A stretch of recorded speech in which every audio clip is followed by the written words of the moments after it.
आपका यूनिक प्रज्ञान यूट्यूब परिवार में हार्दिक स्वागत है, वंदन है, अभिनंदन। प्यारे साथियों, हिंदी साहित्य प्रश्नोत्तरी 50 लेकर के आपके बीच उपस्थित हूं। और जैसा कि आप जानते हैं, प्रश्नोत्तरी 50 का मुख्य उद्देश्य है आपके अध्ययन का आपको रिवीजन कराना। तो आज की प्रश्नोत्तरी 50 प्रारंभ की जाए उससे पूर्व देखते हैं आज का मॉर्निंग कोट्स। आज का मॉर्निंग कोट्स है कि सफलता का मुख्य आधार सकारात्मक सोच और निरंतर प्रयास है। जी हाँ दोस्तों, अगर आप निरंतर प्रयास करेंगे और सकारात्मक सोच रखेंगे तो सफलता आपको अवश्य मिलेगी। और इसी मॉर्निंग कोट्स के साथ प्रारंभ करेंगे हिंदी साहित्य प्रश्नोत्तरी 50। और प्रश्नोत्तरी 50 का पहला प्रश्न आप तक पहुंचे इससे पूर्व अगर वीडियो को पहली बार देख रहे हैं तो चैनल पर नए हैं तो कृपया चैनल को सब्सक्राइब कर लें और बगल में बने हुए बेल आइकन से ऑल बटन को प्रेस करें, जिससे कि आने वाले नए वीडियो का नोटिफिकेशन आपको सबसे पहले मिल सके। तो बिना समय गवाए प्रारंभ करेंगे पाठचर्या और देखेंगे पाठचर्या का पहला प्रश्न। पहला प्रश्न है, महादेवी वर्मा को सेक्सरिया पुरस्कार किस काव्यकृति के लिए दिया गया?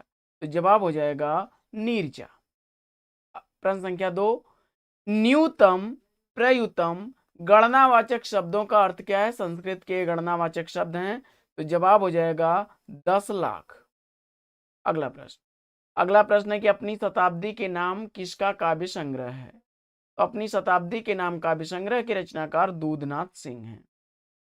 अगला प्रश्न है कि न खलुम धीमता कश्चित विषयो नाम, उक्त के लेखक कौन हैं? तो जवाब हो जाएगा यह अभिज्ञान शाकुंतलम से ली गई पंक्तियां कालिदास द्वारा लिखी गई हैं।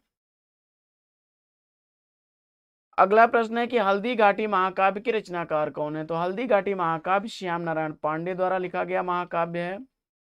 अगला प्रश्न है कि दुखम न्यासस्य रक्षणम, उक्ति के रचनाकार कौन है? तो जवाब हो जाएगा यह भास की उक्ति है, स्वप्नवास वदत्तम से अवतरित पंक्ति है।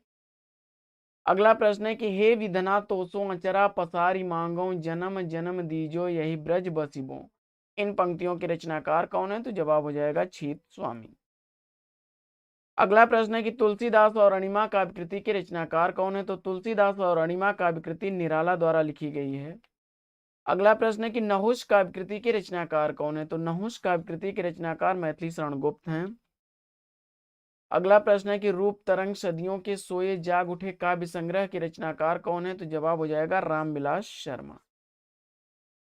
अगला प्रश्न, लंका यात्रा विवरण किसकी कृति है? तो लंका यात्रा विवरण काव्यकृति के रचनाकार गोपाल राम गहमरी हैं।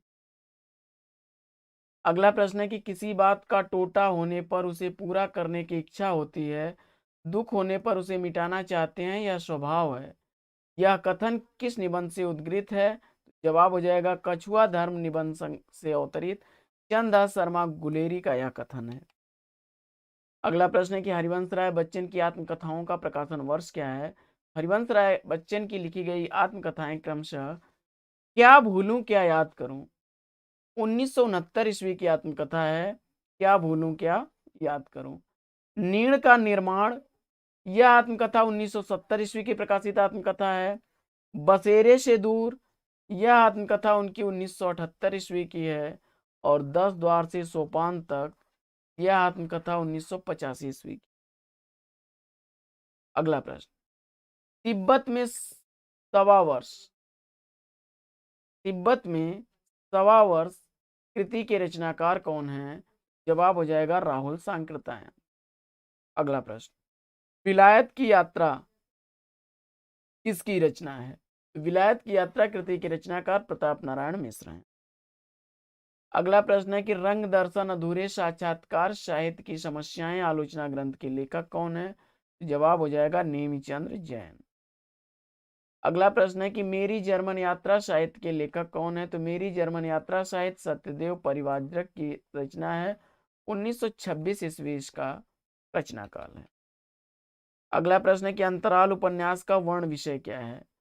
तो अंतराल उपन्यास स्त्री पुरुष संबंधों पर लिखा गया उपन्यास है। अगला प्रश्न, कवि तो कवि की आत्मा का आलोक है, उसके हृदय का रस है, जो बाहर की वस्तु का अवलंबन लेकर फूट पड़ती है, यह कथन किसका है? जवाब हो जाएगा रामधारी सिंह दिनकर। अगला प्रश्न है कि समस्या नाटक खिलौने की खोज किसका नाटक है? तो समस्या नाटक खिलौने की खोज वृंदावन लाल वर्मा का नाटक है।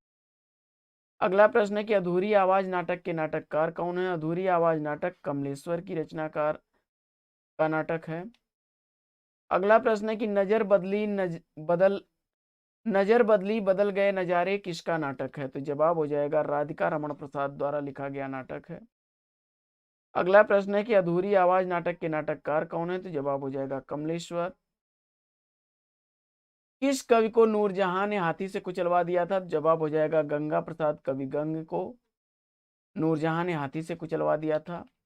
और अगला प्रश्न है कि ज्ञान बोध रतन खान, इन दोनों रचनाओं के रचनाकार कौन है और किस भाषा में लिखा गया? तो जवाब हो जाएगा अवधी भाषा में लिखे गए दोनों ग्रंथ मलूक दास द्वारा लिखे गए हैं।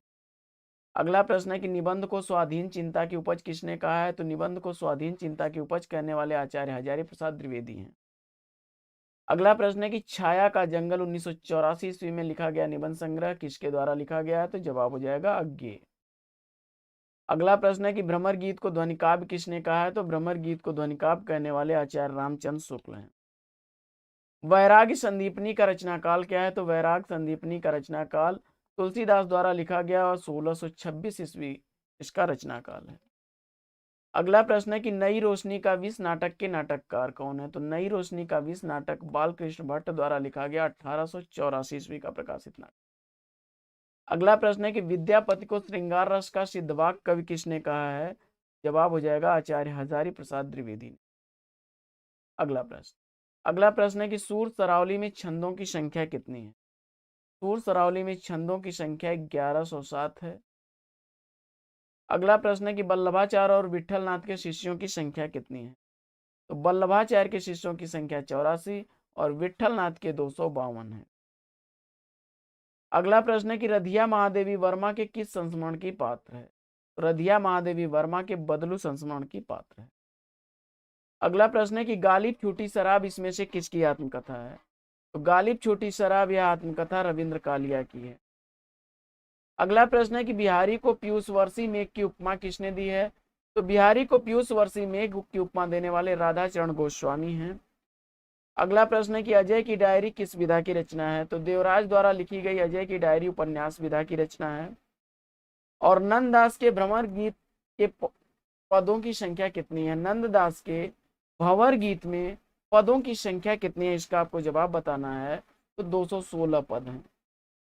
अगला प्रश्न है कि काका हाथरसी का मूल नाम क्या था? तो काका हाथरसी का मूल नाम प्रभुलाल गर्ग था। अगला प्रश्न है कि जिनचंद सूर्य में कितने छंद हैं? तो जिनचंद सूर्य में 25 छंद हैं। अगला प्रश्न है कि सीट नंबर 6 किस लेखिका का कहानी संग्रह है? तो जवाब हो जाएगा ममता कालिया का। अगला प्रश्न है कि बनारस अखबार का प्रकाशन कब आरंभ हुआ? तो बनारस अखबार का प्रकाशन 1845 ईस्वी में प्रकाशित हुआ। शिव प्रसाद सितारे हिंद इसके संपादक थे। अगला प्रश्न है कि भरत मुनि के रस सूत्र की भुक्तिवाद के आधार पर व्याख्या करने वाले आचार्य कौन है? तो जवाब हो जाएगा आचार्य भट्ट नायक। तीसरी सत्ता उपन्यास के लेखक कौन है? तो तीसरी सत्ता उपन्यास गिरिराज किशोर द्वारा लिखा गया है जिसका प्रकाशन काल 1982 ईस्वी। अगला प्रश्न है कि सुरंग में सुबह उपन्यास के लेखक कौन है? तो सुरंग में सुबह उपन्यास मिथिलेश्वर द्वारा लिखा गया 2003 ईस्वी का प्रकाशित उपन्यास। अगला प्रश्न है कि त्रिलोचन शास्त्री का वास्तविक नाम क्या था? तो त्रिलोचन शास्त्री का वास्तविक नाम वासुदेव सिंह था। अगला प्रश्न है कि निराला का प्रथम उपन्यास कौन सा है? तो निराला द्वारा लिखा गया अप्सरा उपन्यास 1931 ईस्वी का उपन्यास है जो सुधा पत्रिका में पहली बार प्रकाशित हुआ था। अगला प्रश्न है कि तुलसीदास को कलिकाल का वाल्मीकि किसने कहा है? तो तुलसीदास को कलिकाल का वाल्मीकि कहने वाले हैं नाभादास। अगला प्रश्न है कि प्रेम फुलवारी काव्यकृति के रचनाकार कौन है? तो प्रेम फुलवारी काव्यकृति भारतेंदु हरिश्चंद्र द्वारा लिखी गई 1873 ईस्वी की प्रकाशित काव्यकृति है। अगला प्रश्न है कि हलफनामा और पोस्टर कहानी के लेखक कौन है? तो हलफनामा और पोस्टर कहानी मनोज सोनकर द्वारा लिखी गई 2002 ईस्वी की हलफनामा कहानी है और पोस्टर 2004 ईस्वी की प्रकाशित कहानी है। तो साथियों आज की पाठचर्या में लेंगे यहीं पर विराम। अगर वीडियो अच्छा लगा हो तो वीडियो को लाइक करके दोस्तों में शेयर कर दीजिए। चैनल पर अगर पहली बार है तो चैनल को सब्सक्राइब कर लीजिए। तो फिर मिलते हैं आपसे अगले वीडियो में एक नए प्रकरण, एक नए टॉपिक, एक नए अंदाज में। तब तक के लिए लेंगे आपसे विदा। आपका जीवन मंगलमय हो। बेस्ट विशेष, बेस्ट ऑफ लक। जय हिंद साथियों।